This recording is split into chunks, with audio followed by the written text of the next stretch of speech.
자, 경제 현안을 보다 쉽게 풀어보는 경제 읽기 시간입니다. 다양한 경제 이슈들 오늘은 김광석 한양대학교 경영교수와 함께 짚어보겠습니다. 어서 네, 오십시오. 안녕하세요. 예. 자, 3분기부터 가계와 기업의 신용 위험이 커질 거다 이런 전망이 나왔는데 네. 일단 신용 위험이 커진다는 건 대출과 관련된 가능성이 클 텐데 네. 어떤 내용인지 좀 먼저 짚어주시죠. 예, 네. 맞습니다. 이제 한국은행에서 대출 행태 서베이 금융기관을 대상으로 음, 이 서베이 조사 결과를 주기적으로 발표하고 있습니다. 음, 이번에도 이 발표가 나왔고요. 예, 여기서 좀 중요하게 다루는 지표가 예, 신용 위험 지수입니다. 이 지수가 2분기는 다소 안정화되는 듯 했다가 음, 3분기 들어 다시 치솟을 것이다라고 서베이 결과가 나왔고요. 이 코로나19 이 금융 지원은 이제 종료된 상태에서 음, 가계가 과연 이 높아진 이자를 감당할 수 있을까, 음. 연체가 늘어나지 않을까 하는 걱정이 한 가지라고 볼 수 있고요. 말 그대로 이자 상환 부담이 계속 커지고 있기 때문이라고 볼 수 있겠죠. 예, 또 가계 부채 규모는 계속 늘고 있고 부동산 시장은 여전히 강한 회복세가 좀 나타나지 않는 흐름이기 때문에 이것들이 소위 금융시장에 좀 안 좋은 영향을 주지 않겠느냐. 더군다나 부동산 PF발 금융부실 문제 이게 우려되고 있고 또 새마을금고 최근에 사태가 있었고 예. 저축은행 사태까지 좀 감안을 해본다면 음. 다소 신용위험, 금융부실 상태가 3분기에 좀 점화되지 않겠느냐 하는 그런 우려가 점증되고 있는 국면이라고 해석해 볼 수 있겠습니다. 이게 보니까 이제 기업과 가계의 신용 위험이 높아지고 있는 상황인 것인데 네, 국내 은행들이 이제 올 3, 4분기에 중소기업 또 가계의 대출도 늘릴 거다 이렇게 예상이 되고 있는 건데요. 네, 그러니까 사실 대기업에게만 네, 대출 태도를 좀 강화할 거다 이런 전망인 건데 어떤 배경인 겁니까? 네. 일단은 이렇게 신용위험 문제, 금융부실 문제가 가중되면 가중될수록 금융사는 어떤 의사결정을 할까요? 이 기회에 돈을 더 많이 벌기 위해서 대출을 열심히 해주자일까요? 아니면 대출을 좀 까다롭게 해줘서 음, 위기 상황에는 당면하면 안 되겠다. 그렇죠. 위험 관리인 거예요. 그렇죠. 그러니까 위험 관리니까 다른 말로 대출을 까다롭게 해주자라는 음, 것이 기본적인 금융기관들의 대응 전략이라고 해석해 보시면 도움이 되겠습니다. 음, 그런데 중소기업, 중소중기업 같은 경우는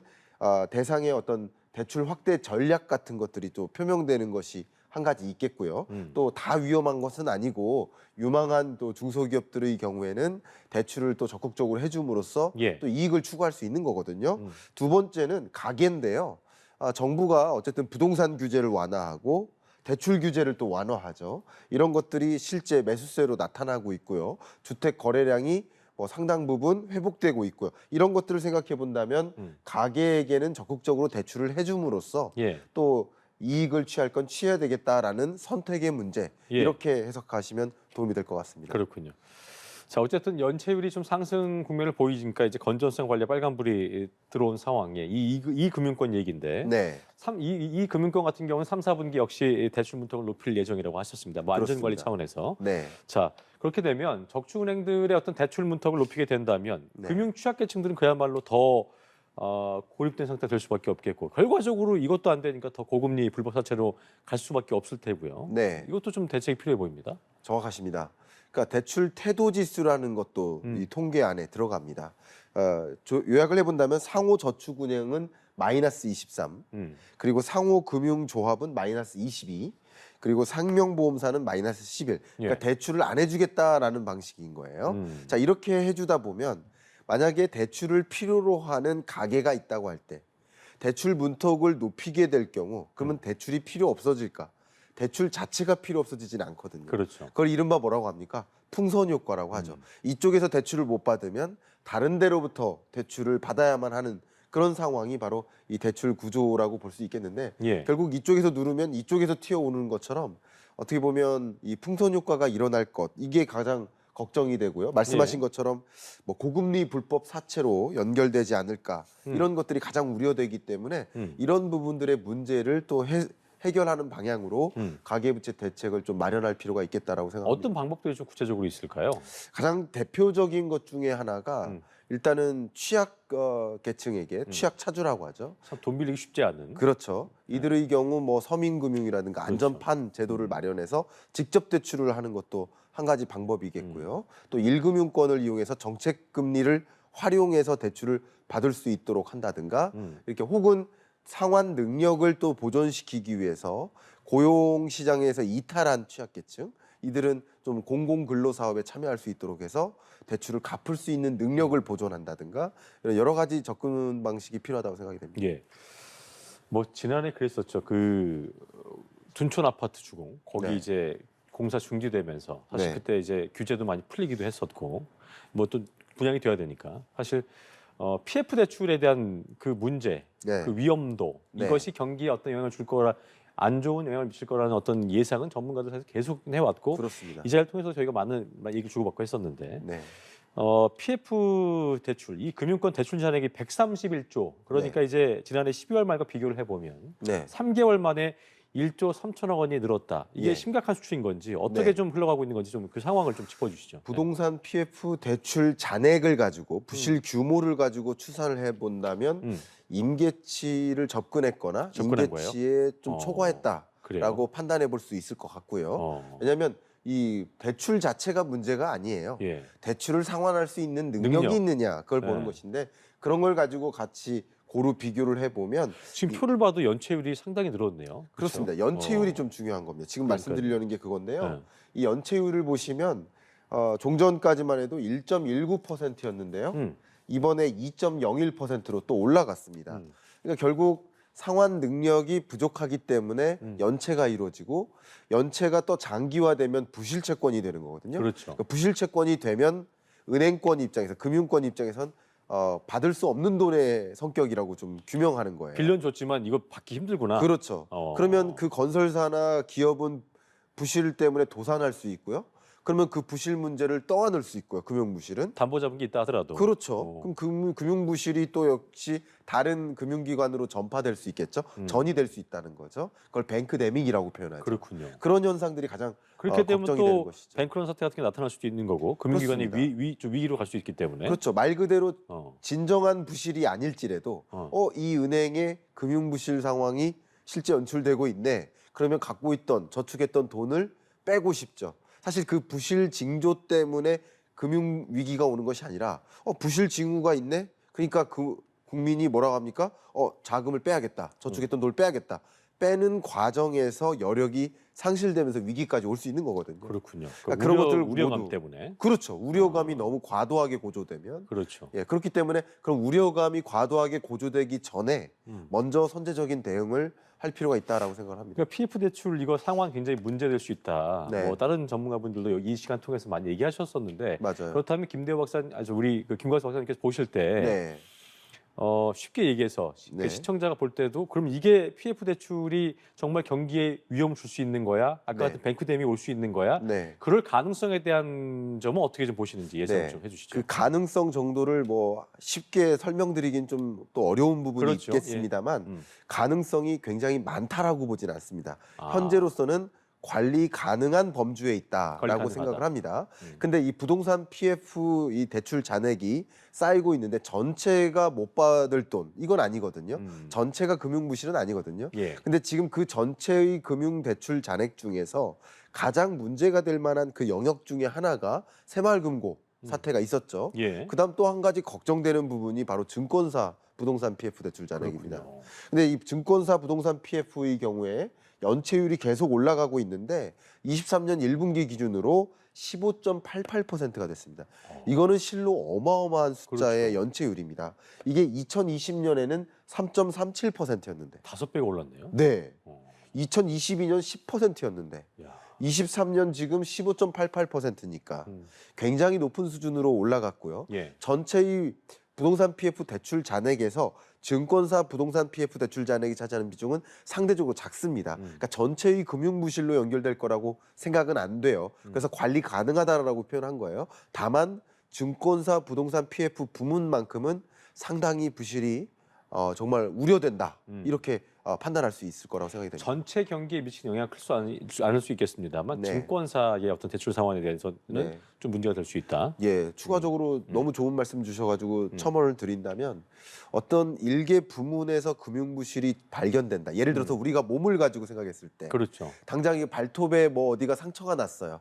제 생명에 지장은 없어요. 그렇죠. 근데 그게 계속 신경 쓰이니까 그럼요. 일을 제대로 못 한다거나 이런 게 일어나죠. 말 그대로 증권사 부동산 PF 대출 부실이 문제가 점화되면 점화될수록 금융사들이 어떻게 합니까? 대출을 까다롭게 해주자. 그러면 돈이 필요한 경제 주체가 돈을 조달받을 수 없으니까 신규 투자를 못 해요. 신규 사업을 못 하면 일자리 경기 침체로 이어질 수 그게 있는 경기 부분이죠. 침체로 가는 거죠. 그렇군요. 그러니까 그런 것들이 일개 뭐 그거 자체가 큰 위기로 올 거라고 생각은 안 되지만 나비 효과처럼 그렇게 그렇죠. 그렇게 커지게 그렇습니다. 되는군요. 그런 어떤 경제에 부정적인 영향을 계속적으로 줄 수 있는 요인이 되겠다라는 것을 우리는 관찰할 필요가 있겠다 생각합니다. 자, 그렇다면 이게 보니까 부동산 시장 침체 때문에 뭐 네. 수익성도 그렇고 자금 회수에 문제가 생겼기 때문에 부동산 PF 사업장이 늘면서 연체율이 올라갔다 해도 과언이 아닐 텐데 네. 최근에 보니까 국내뿐만 아니라 예. 해외 부동산 리스크도 좀 노출이 되고 있어서 금감원이 이에 대해서 이제 점검을 좀 해달라, 강화해달라 주문을 했다고 하는데 실태가 어떻습니까? 네, 일단 미국도 상업용 부동산 시장이 굉장히 불안합니다. 좀 그렇다면서요. 예, 우리나라의 미분양 주택 건수가 쌓이는 과정. 음. 한번 생각해 보세요. 부동산 PF의 대출 잔액이 쌓이는 이유는 뭘까요? 음. 본질적으로. 그 이유는 분양이 되면 돈을 갚을게라고 돈 빌린 건데 분양이 안 안 되고 된 있으니까 거죠. 문제인 맞아요. 거예요. 마찬가지로 미국 내 상업용 부동산 공실률이 계속 올라가고 높아가고 있고요. 있다면서요. 네. 높은 지점에 지금 임계점을 이미 지나고 있고요. 예. 뭐 중국 같은 경우도 부동산 경기가 매우 안 좋습니다. 음. 그러면 당연히 우리나라 증권사라든가 금융사들이 해외 대체 투자로 진입을 했을 겁니다. 그쪽으로 대출을 해줬거나 그 투자 상품들이 있을 겁니다. 그런 부분에 대한 리스크로 또 점증될 수 있기 때문에 국내 어떤 부동산 PF 대출 잔액의 문제, 또 해외 부동산 대체 투자 리스크 이 두 가지를 동시에 관리해 나가야 되지 않을까 하는 생각입니다.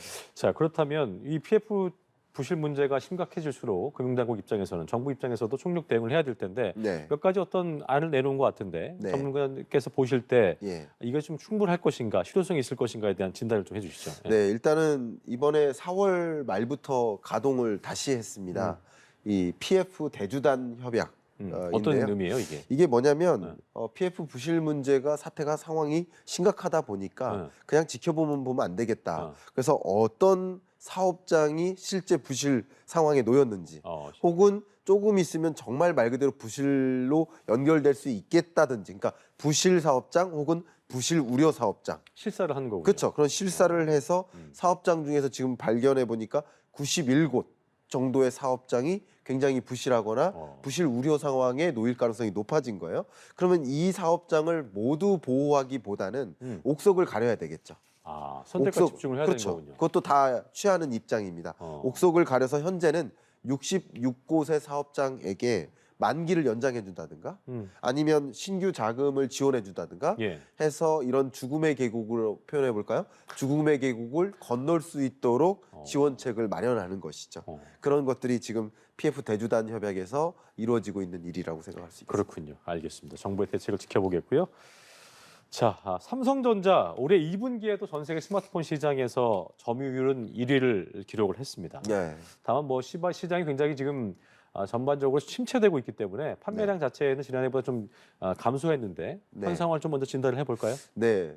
이 글로벌 경기 침체 국면에 제가 이 자리에서 뭐 1년 넘게 계속 말씀드렸던 게 뭐냐면 경기 침체 국면에 라면 소비를 아낄까, 쌀 소비를 아낄까, 핸드폰을 아낄까? 그렇죠. 필수재적 소비 지출은 아끼지 않습니다. 그렇죠. 그러니까 결과적으로 수요가 줄어드는 건 내구재예요. 가장 대표적인 내구재가 가전제품, 자동차, 스마트폰. 사도 그만, 사지 않아도 그만. 1년, 2년 더 때. 쓰자 이거죠. 그러니까요. 유행엔 좀 뒤졌지만 좀 더 맞아요. 쓰자. 그러니까 결과적으로 세계 스마트폰 판매량이 8% 정도 감소했고요. 8분기 연속 마이너스입니다. 세계 스마트폰 판매 자체가 역시 삼성전자의 판매량도 6분기 연속 마이너스입니다. 근데 좀 그나마 희망적인 것이 지난 22년 4분기 스마트폰 판매량이 마이너스 20% 전년 동기 대비 마이너스 20%로 급감했는데 이번 2분기 실적은 11% 마이너스입니다. 그러니까 마이너스 폭을 좀 줄였다 이렇게 해석할 수 있겠고요.